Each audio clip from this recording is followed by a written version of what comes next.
rock skies. तो hello friends, आज हम आपको बताएंगे कि जो वेटनरी की काउंसलिंग है वो कैसे होती है पंजाब में और बीसीआई के अंदर। आप जो है वो सबसे पहले आपका नीट एग्ज़ाम हो जाएगा। नीट में जितने भी आपके मार्क्स है उस आधार पे आप जो है वो काउंसलिंग कराएंगे। पंजाब के अंदर गढ़वासू जो कॉलेज है वो बढ़िया माना जाता है पूरे ऑल इंडिया के अंदर ही। ठीक है, तो आप जो है वो सबसे पहले आप Guru Angad Dev veterinary and animal sciences की साइट पे जाके आप जो है वो लॉगिन करेंगे। ठीक है, और उसके बाद आप जो है जैसे वेटनरी बीवीएससी है, बीवीएससी एंड एएच उसके अंदर डिग्री है ये।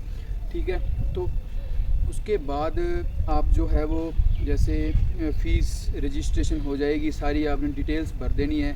ठीक है, उसके बाद आपने चेक करते रहना है स्टेटस की क्या क्या जो इंस्ट्रक्शंस हैं वो आ रही है। ठीक है, उसके बाद में आपने जैसे काउंसलिंग के बारे में आपको बुलाया जाएगा कि काउंसलिंग आज है, तो आपने गढ़वासू विज़िट करना है लुधियाना के अंदर।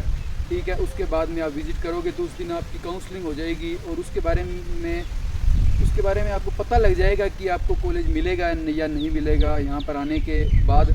ठीक है, तो इसमें बहुत सारी कैटेगरी है, ये फ़ायदा है rural area, border area, schedule caste, back BC.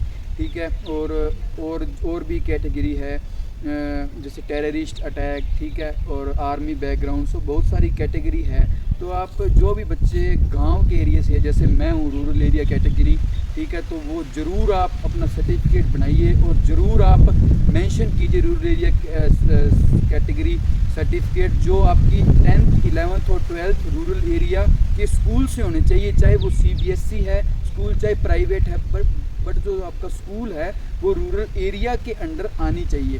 ठीक है, तो उससे आपको बहुत फ़ायदा हो जाएगा। ठीक है, और लगभग 5 सीटें यहाँ पर है, 3 सीटें रामपुरा फूल के अंदर है। ठीक है, और आप जो है वो जो भी बच्चे गांव से है वह ज़रूर मेंशन कीजिए रूरल एरिया। और रूरल एरिया की आगे जाके स्कॉलरशिप भी लगती है यहाँ पे। ठीक है, तो वो भी आप नोटिस में रखें। जो आपके नीट के अच्छे मार्क्स हैं उनकी जो है वो स्कॉलरशिप लगेगी रूरल एरिया के अंदर।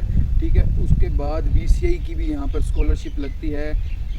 जो बीसीआई स्टूडेंट्स होते हैं सेंटर की तरफ से है ये। ठीक है, और यह जो काउंसलिंग है लगभग, ठीक है, और जनरल की जो मेरिट लगभग गई है वो 508 गई है लास्ट में। ठीक है, बीसी की 521 गई है, रूरल एरिया की कम गई है 450 इतनी। ठीक है, एससी की 350 से ऊपर। ठीक है, तो ये सारी जो मेरिट लिस्ट है वो बनी है। ठीक है, थोड़ा मोटा अप एंड डाउन्स आते रहते हैं। ठीक है, और आगे अब हम बताएंगे कि वीसीआई की काउंसलिंग के प्रोसीजर के बारे में। यह आपको बताएंगे अंकुर कृष्णा। काउंसलिंग का क्या सीन होता है, वीसीआई में क्या होता है, एक गवर्नमेंट वेबसाइट है vci.gov.in पे जाके आपको रजिस्टर करना पड़ता है। उसके अंदर जाके आपकी 500 रुपीज़ फीस लगती है। उसके बाद आपको क्या कहते हैं काउंसलिंग डेट्स आती हैं। काउंसलिंग डेट अनाउंस होने के बाद आपको चॉइस फिलिंग करनी पड़ती है। चॉइस फिलिंग्स में बहुत सारे कॉलेजेस आप अपनी प्रायोरिटी के हिसाब से लगाते हो। जैसे आपने बरेली सबसे ऊपर रख लिया, या आपने गढ़वासू या फिर पंतनगर आपने सबसे ऊपर रख लिया। उन कॉलेजेस को आपको एक अरेंजमेंट में करना पड़ता है। और वीसीआई की उसमें प्रायोरिटीज़ को आपको अरेंज करना पड़ता है। फिर उसके एक दिन बाद आपको लॉक इन करना पड़ता है। अगर आप लॉक नहीं करते तो कई बार क्या होता है आपको कॉलेज नहीं देते उस राउंड में। तो आपको पहले चॉइस लेनी है, फिर उसके बाद सिलेक्ट करने के बाद आपको लॉक कर देना है। फिर आपको कॉलेज आपकी चॉइस के हिसाब से अलॉट होगा और आपके जिस हिसाब से मार्क्स हैं वैसे कॉलेज अलॉट होगा। जैसे ही आपको कॉलेज अलॉट होता है आपको एक नोडल सेंटर ऑफिसर का आपको नंबर दे दिया जाता है, जो इस यूनिवर्सिटी के कोई प्रोफेसर ही होते हैं। जैसे मैम, मेरे को यहाँ पे मैम का एक नंबर दिया गया था। फिर आपको उन नोडल ऑफिसर को कॉल करना होता है और नोडल ऑफिसर से कॉल करके आपको पूछना पड़ता है फ़ीस का क्या सीन है, स्कॉलरशिप्स और यहाँ पे अकोमोडेशंस का क्या सीन है, बॉयज़ हॉस्टल, गर्ल्स हॉस्टल, जिस भी आप उसमें आपको जो भी क्वेश्चन है वो आप नोडल ऑफिसर से पूछते हो।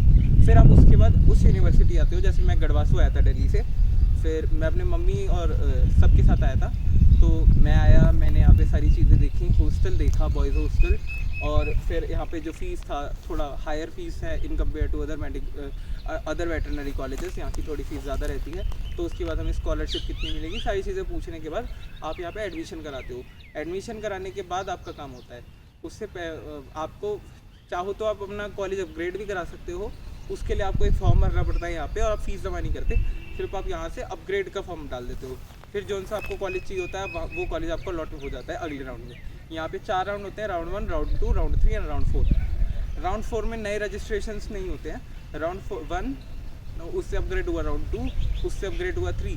अगर आपको राउंड 3 में भी कोई कॉलेज नहीं मिला तो आप मॉप अप में जा सकते हो। बस इतना ही है, यहाँ पे बड़ा ईजी रहता है और कोई प्रॉब्लम नहीं आती। आपको नोडल ऑफिसर्स और VCI ऑफिसर सबकी हेल्प करते रहते हैं time to time. Thank you. I'm on the rise.